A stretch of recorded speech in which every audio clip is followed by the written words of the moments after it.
Hey everyone, welcome to your February 2022 astrological forecast and a very happy Valentine's Day to everyone this month. Special thank you to my loyal subscribers who continue to support me and like and share and comment on my videos. Thank you so very much. If you're new to my channel and you like this video, don't forget to subscribe. And also check out the links below in the description box. There's one there to my website where you can learn more about the chart services that I offer. There's also a link to something called Ask Me a Question, and it's for those of you who only want to know just a few things about your chart. Okay? And also check out my weekly forecast, which I will be starting again. Okay, so now for your forecast. Hi Sagittarius, welcome to your February 2022 astrological forecast. So the sun is in Aquarius in your third house where you have the sign of Aquarius, okay? So this is the house of your your everyday life, the places and people you would encounter throughout the normal course of your day. It's also a big communication and travel house, usually local travel, or you might end up just doing a lot more running around in your own neighborhood, especially when Mercury enters this section on the 11th. Up until that point, Mercury is still in your second house where you have the sign of Capricorn. Okay, it's still in Capricorn. Has been in Capricorn a pretty long time. It keeps going retrograde, then direct, retrograde, then direct. It's direct now. So it's finishing up its transit in your second house of earned income. Okay, how you earn your money. This may have been fluctuating as usual, right? You have Pluto here, so that's kind of par for the course. When this kind of planet is in your second house, Pluto will be leaving Capricorn very soon and moving into Aquarius, okay? So you really won't have any major planets in your second house. So I think things are like you're getting a breather. You know, when you don't have like a long-term transit going on in a house, that house kind of just like takes care of itself. Obviously, like the sun and Mercury and Venus and Mars even will transit this house just like it does all the other houses, but there's no long-term planets in Capricorn, and I'm sure Capricorns are just like overjoyed, you know. But anyway, so there could have been a lot of negotiations even going on about money. Okay, could be this is earned income, so this is usually whatever it is that you do for a livelihood, or however you have money coming in, some source or other. You got to have something to live off of, right? So this could have been going back and forth, back and forth. In fact, you could have been paid maybe like 3 times in 3 small amounts, all adding up to one. Or you could have made payments on something that set up some kind of payment plan that you're paying out. But with Mercury here, though, I would have to say that it's coming in, you know, because you did have Venus here also at the same time, and the Sun. So you were attracting things to this house, okay? So money should be kind of stable. You know, maybe not like where you would like it to be, but it should have evened out at least. It might be tight, but it's probably not as bad as it might have been, let's say, like in the recent past, something like that. So that whole thing with the check is in the mail, that really applies with this Mercury being here and just for such a long period of time. You may have been waiting for something, waiting for that check, waiting for that direct deposit, something or other, waiting for that raise even. You know, it's not real big in your chart right now, but just because you have the planet Uranus in Taurus in your 6th house of the kind of work that you do, by now you should have explored other avenues of like work. You know, you've created some kind of side job for yourself. If you're not like earning a lot of money off of it, excuse me, just yet. You will be. Okay, Jupiter is moving into Taurus on May 16th. So you only have a few months away where Jupiter will be in your sixth house and will be bringing in, let's say, orders of some kind. If you perform some kind of service, or if you create some kind of whatever art, it could even be design, clothing, anything, something that you do with your own two little hands. And I've always said, because Taurus rules the throat, and you have Taurus on your sixth house cusp, that you could be earning money through your voice, either your singing voice, your speaking voice, something, doing voiceovers on ads, or even cartoons if you're really lucky. But anyway, something like that, okay? So this is possibly what you've been talking with someone about, is something that is coming up, okay, like in the summer. But anyways, that check really is in the mail, okay? But when Mercury moves into your third house on the 11th, your communications really pick up. This is the house of like regular postal mail. You should see like a bit of an increase in mail. The planet Saturn is still here. Okay, it's going to be moving into Pisces soon. So, it shouldn't have put too much in your way, I don't think. A lot of times when Saturn is the third house of like communication, you feel like you can't say anything, or you shouldn't say anything. You keep an awful lot to yourself. A lot of times it's kind of like best to do that. You may have someone like in your area that could be a nosy neighbor, could be a nosy relative, or even a friend. But the third house is more or less like siblings and cousins and aunts and uncles and stuff like that, and neighbors, okay? Just always wondering what you're up to, so you probably don't reveal an awful lot to not just them, but maybe everyone in general, which is like a really good idea. You should keep whatever it is that you're doing, especially anything creative, to yourself, okay?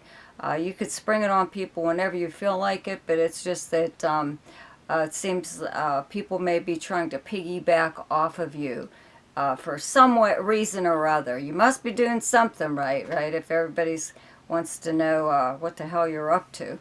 But anyways, you could be doing a lot more communicating at this time, just having Mercury here. And this is by phone, email, regular postal mail, possibly being on the sending or receiving end of a nice little card, a nice Valentine's Day gift or card, or even it could be an e-card, some kind of, some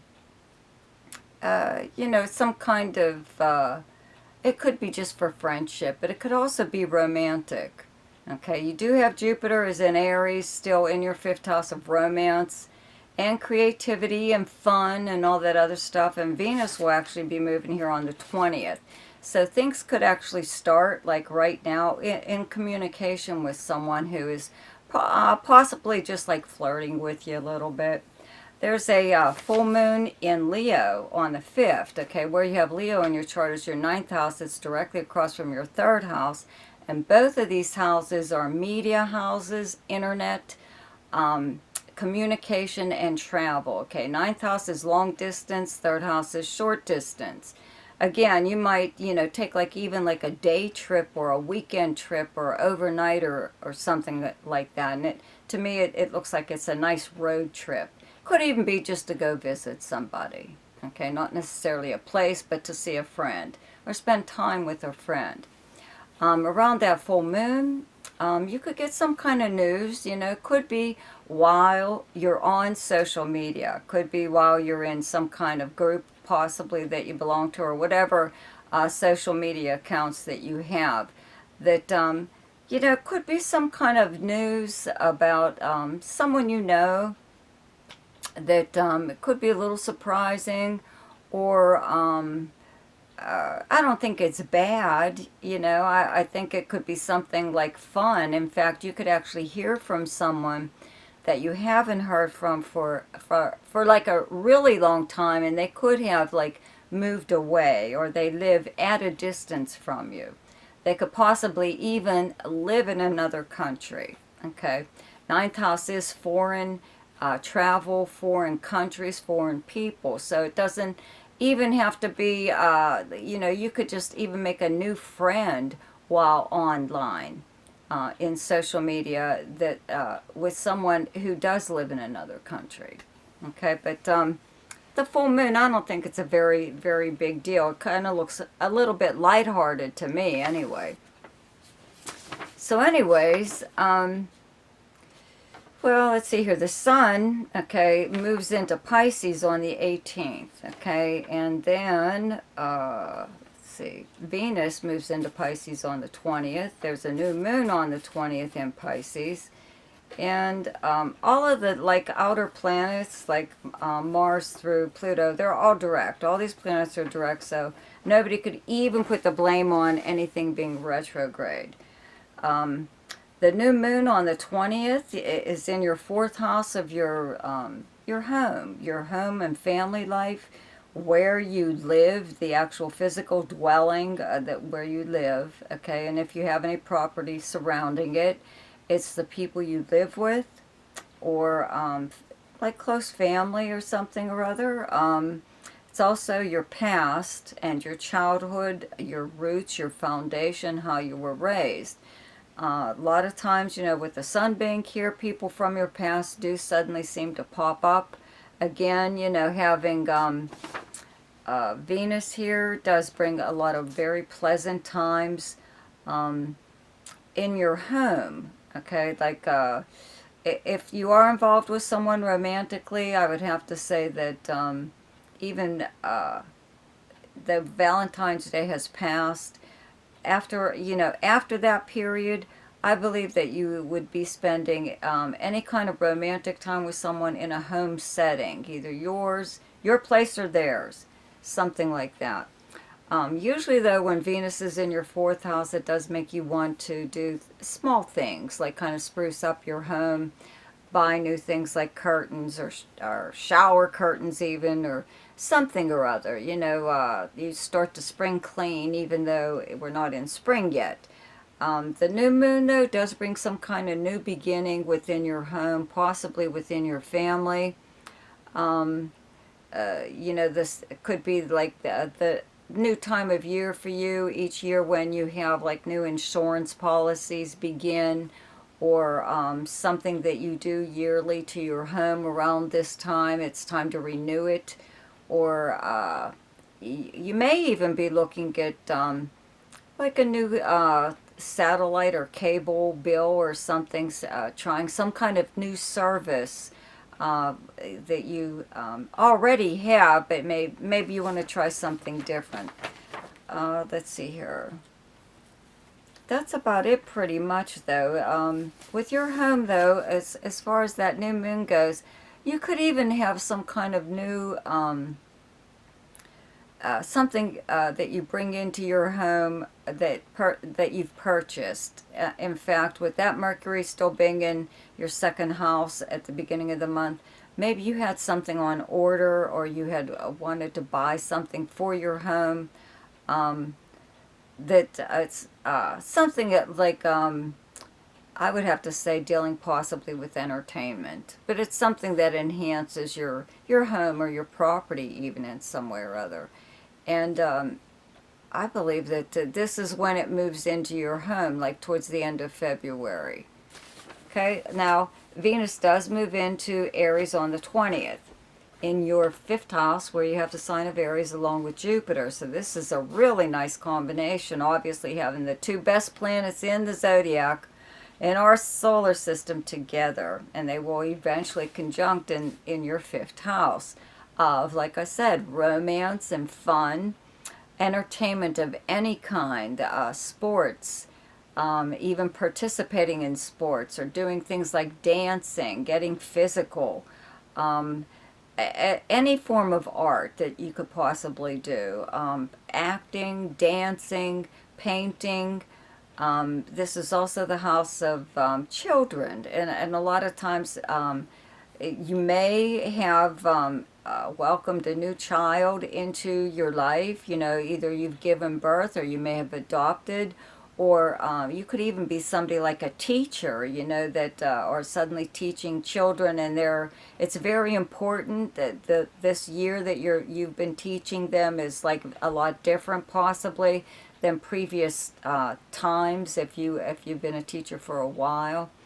But your relationships with your children are really good, and in fact, they're kind of fun. And if you don't have any children, you could just be like taking up children's sports. Maybe you're a coach, or maybe you're like a cheerleader coach, or something or other, or a dance mom, or you know, whatever. But having Jupiter and Venus in your fifth house, of course, you know, I am going to tell you to gamble. Sagittarians are the big risk takers and gamblers of the zodiac. So when we get to weekly forecast, you'll have more tuned in kind of aspects that'll help you decide when to actually play a little more. Okay, so the best time to do something each month is when the moon is in your own sign, and the moon is in Sagittarius on the 14th and 15th. The best time to lay low is when the moon is in your opposite sign, and your opposite sign is Gemini, and those days are the 1st, 26th, 27th, and 28th. The best time for romance, recreation, creativity, fun, any kind of speculation or gambling, and anything to do with children is the 9th, 10th, 11th, 22nd, and 23rd. The best time for money is the 1st, 2nd, 3rd, 16th, and 17th. The best time for your career is the 6th, 7th, and 8th. And the best time for communication and travel is the 4th, 5th, 6th, 18th, and 19th. So, you guys, don't forget to check out my weekly forecast and have a wonderful and very pleasant and fun Valentine's Day.